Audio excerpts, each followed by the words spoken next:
batela mikongo. Yahweh, Yahweh, benisa mikongo. Yahweh, Yahweh, batela mikongo.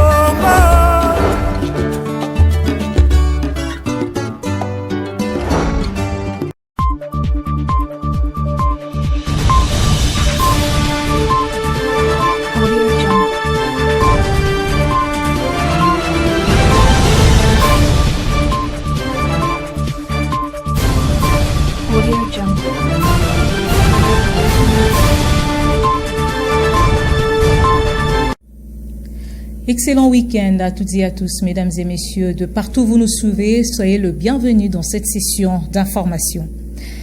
Le ministre provincial du budget du Congo central, Jean-Cornélis Mbilouvela, a déposé le budget rectificatif exercice 2025 à l'Assemblée provinciale du Congo central.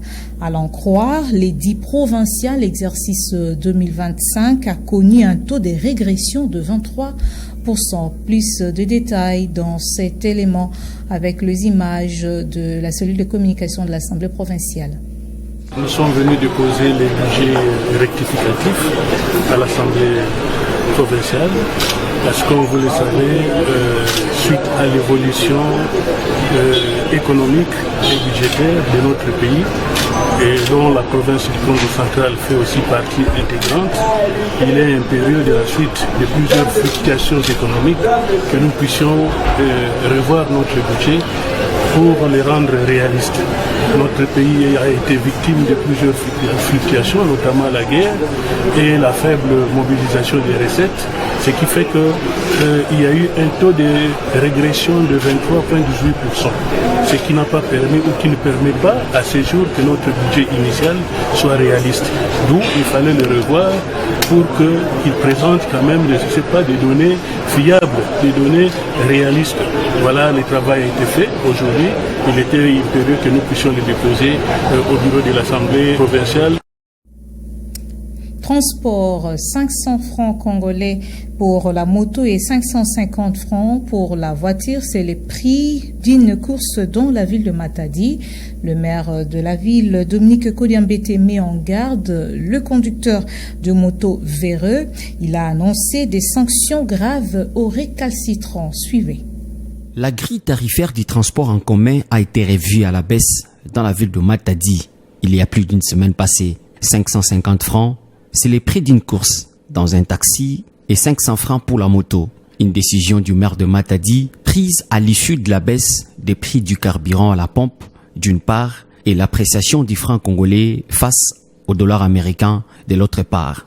Cette mesure a fait couler beaucoup d'encre et salive, entraînant ainsi l'arrestation de plusieurs motocyclistes dont le procès est en cours.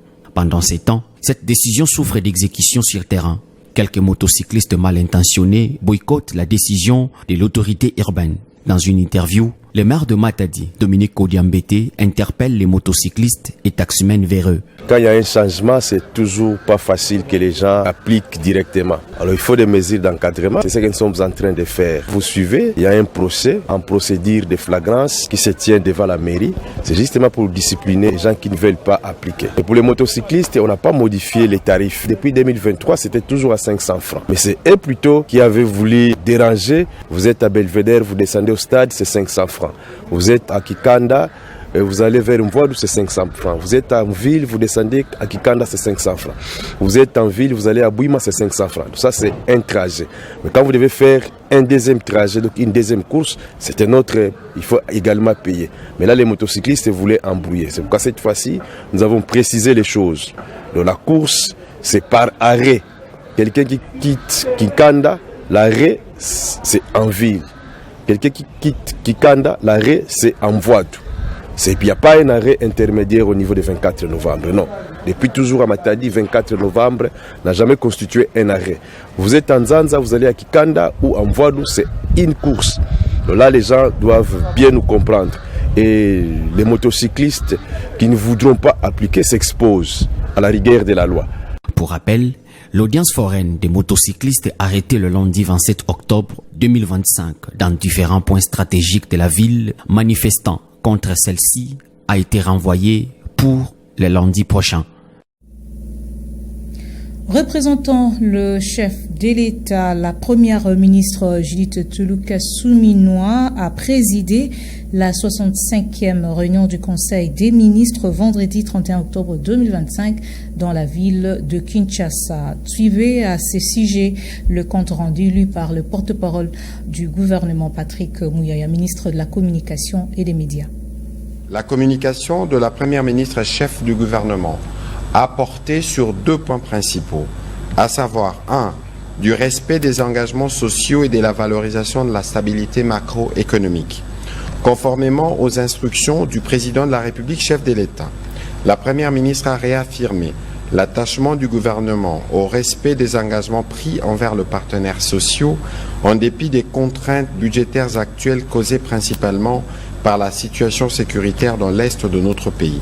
En ce qui concerne l'appréciation du franc congolais, la première ministre a demandé aux membres du comité des conjonctures économiques d'intensifier la communication sur la baisse du taux d'inflation, l'appréciation de la monnaie nationale et à terme la stabilité du taux de change, facteur bénéfique pour le pouvoir d'achat de nos populations. À cet effet, nos compatriotes sont invités à privilégier l'usage du franc congolais en vue de consolider sa valeur face aux devises étrangères.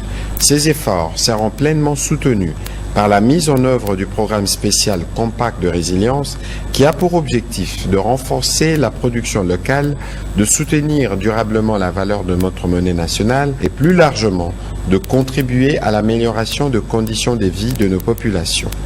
Le vice-premier ministre est revenu sur les crises persistantes au sein de plusieurs institutions provinciales pour assurer le strict respect des instructions du chef de l'État ainsi que la mise en œuvre effective de l'acte d'engagement signé par les membres de bureau des assemblées provinciales, les gouverneurs et vice-gouverneurs de province. Il a annoncé la tenue le 6 novembre prochain à Kinshasa d'une grande réunion d'échange avec les membres de tous les bureaux des assemblées provinciales. Cette réunion sera suivie par celle avec les chefs des partis, instigateurs et tireurs de ficelles de certaines de ces crises. Au plan politique, il a informé le Conseil de la suspension des activités de 13 partis politiques à la suite des faits portant atteinte à l'ordre institutionnel démocratique et à la souveraineté de l'État. À la fonction publique, pour parler d'autre chose, la paie des agents et fonctionnaires de l'État est prévue au début de la semaine prochaine, à en croire le comité de suivi de la paie des agents et fonctionnaires de l'État. Le retard cumulé dû aux ajustements techniques, l'annonce a été faite ce vendredi 31 octobre 2025 après une réunion technique entre parties prenantes. Commentaire.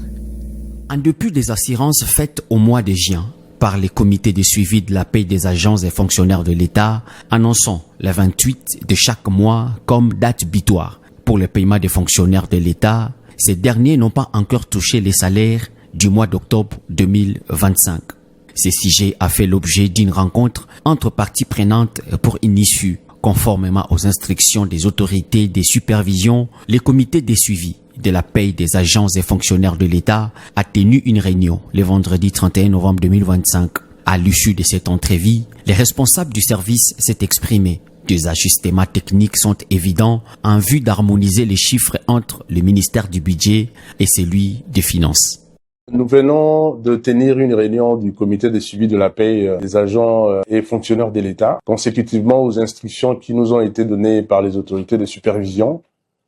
Comme on l'avait annoncé la semaine passée, lorsqu'on avait tenu la première réunion en format restreint, dont il était question que la paie soit lancée durant cette semaine. Alors, il s'est avéré qu'il y avait des ajustements importants à faire, suivant les instructions des autorités, pour que la situation soit harmonisée entre le ministère des Finances et du Budget.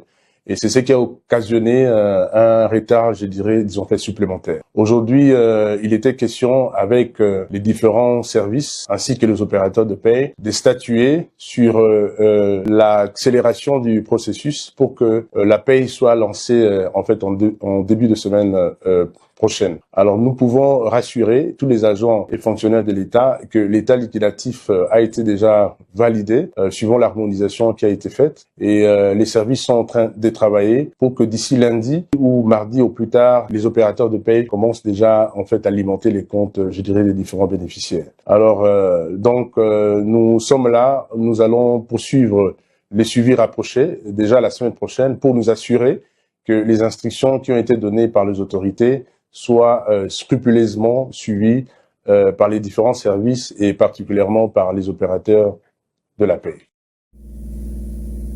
En dehors de nos frontières, en Afrique, la chef de l'État tanzanienne Samia Suluhu Hassan a remporté la présidentielle avec 97,66% de voix selon le résultat définitif proclamé à la télévision d'État après 3 jours de violence post-électorale. Le détail avec nos confrères de la France 24.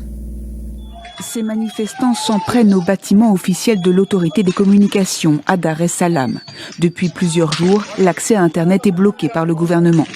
Selon les résultats définitifs proclamés ce samedi, la présidente tanzanienne sortante Samia Suluhu Hassan est reconduite à la tête de l'État pour un second mandat avec 97,66% des voix.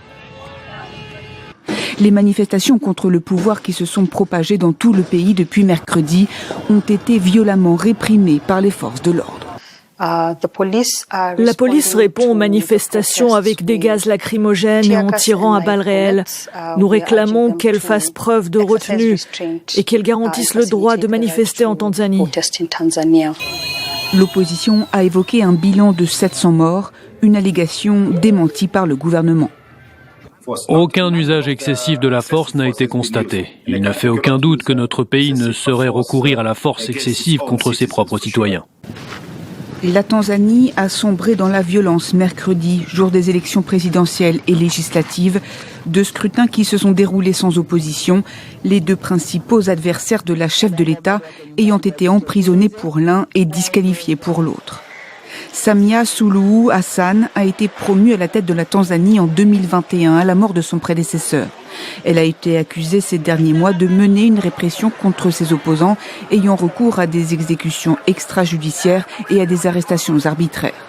Son parti, le CCM, domine la vie politique tanzanienne depuis l'indépendance du pays en 1961.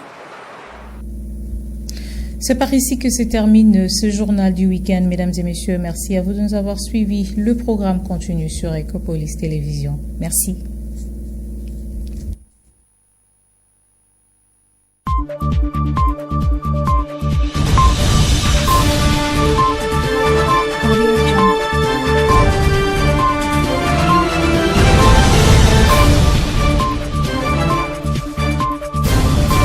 Audio Jungle.